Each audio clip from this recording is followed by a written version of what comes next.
Hi. When you first joined 5 years ago, in that first game at Bournemouth, Kaya played left back. Yeah. Did you think then, oh, this guy's going to be a killer right winger in a few years' time? That day, no. But I think day by day, the moment that I start to understanding and see the skill set and the relationship that he could generate in the team, I was convinced that long term, medium term, that wasn't his position, and the team needed another kind of threat, creativity, and that he could provide those moments. And slowly we move him first to the left, then to the right, and then we start to see naturally that it was the position that he was feeling more comfortable, and we were consistent there. Obviously, he was a teenager then, still finding his way, and now he's an established senior player. How has he changed as a person behind the scenes in those 5 years? Well, you can tell, the way he presents himself, the way he talks, decision that he makes, that he's got a massive role in the team. He's the main figure with 2 or 3 players at the club, and he plays for the national team. He's a very established player right now, and he's deciding football matches for us. So he has earned the right to act and be that way, but at the same time still so humble, close, and charming to everybody. Jordan? Hi, Mikel. Hi. The rivalry between Arsenal and Man United has sort of diminished over the years from the Wenger-Fergie days and how ferocious it was. But because of that history, would you like to be a part of that again and be in an era where Man United and Arsenal were back at the top of the table competing? Well, they were competing and they were the main 2 teams, so obviously when you are fighting to get that cup at the end, and the tension raises, I think certain individuals as well made it very, very special, and you cannot force that, and we are trying together. I'm sure going to be trying together, and let's see what happens in the future. Do you think it's hard for those rivalries to be born because there are so many other clubs competing? Because right now it's Man City, Liverpool, Arsenal, and maybe Chelsea. Yeah, well, that league and this league, there's no comparison, obviously, in the amount of teams that they had the capacity to win it and challenge it. It wasn't that open for sure.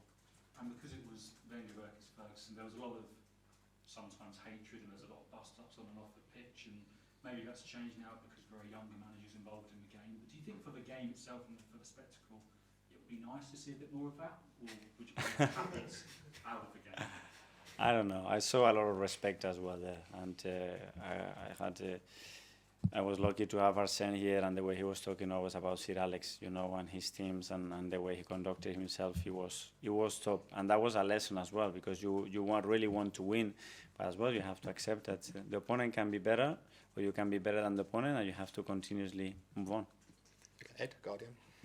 Just on Saka, and you mentioned that his chemistry with the team has improved, in particular with Mikel Arteta, obviously since he's come back. Those 2 have an amazing chemistry together. Have you ever seen players that have got such a good understanding with each other? Have you ever worked with a pair that have got such a great partnership?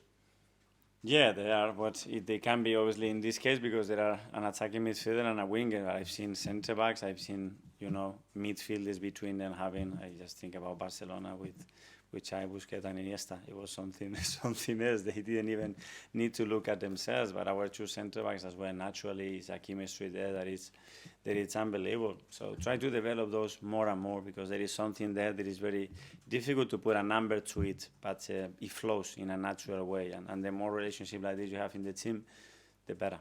And just on Martin, you mentioned that the players have a lot of trust in him as well, and look up to him. How important is he to the rest of the squad? Now chasing down Liverpool, a bit of a deficit. To have that belief that you can do that. Yeah, obviously he brings an energy and a stamina, quality that is very difficult to see. And when I talk about that trust, is because he earns it every single day. The way he conducts himself, the way he talks to people, and the way he's constantly pushing each other to get the standards as high as possible. And that's something that obviously he hasn't done it overnight. So credit to him, because he has earned it. Do you think, is there anybody else in the team that gives you that, or when he's not there, is there anybody else that can stand in for him? Is that another reason why he's so important? There are many others in different ways as well. Martin has his own way of doing, Bukayo has his own way, Jorginho has his own way, Thomas has his own way, Gavi, Saliba, David. There is a lot. Okay, David. Hi. In the last few victories, have you noticed anything different from your team compared to maybe things were Well, first of all, the efficiency in the last 20 meters for sure.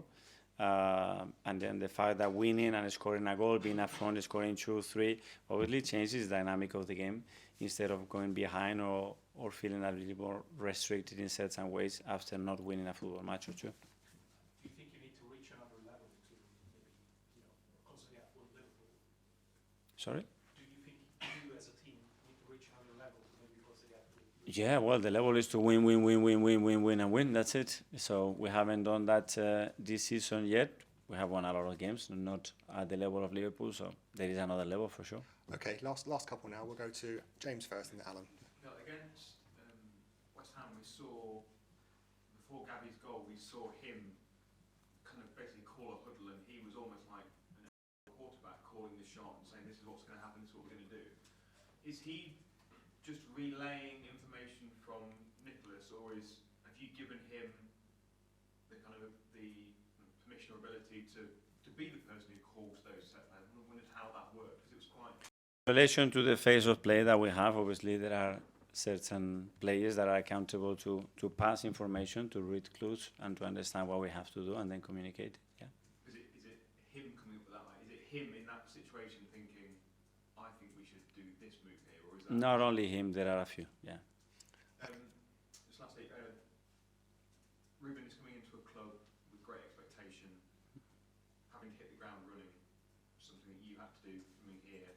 How difficult is that to do, and what, as a manager, do you have to do to build that, to rebuild that club, or build that club in your image? I know. I think what he mentioned, have a very strong belief that he's the right man, first of all, to do it, and then, be very consistent in your thoughts and put into practice and make sure that everybody follows you.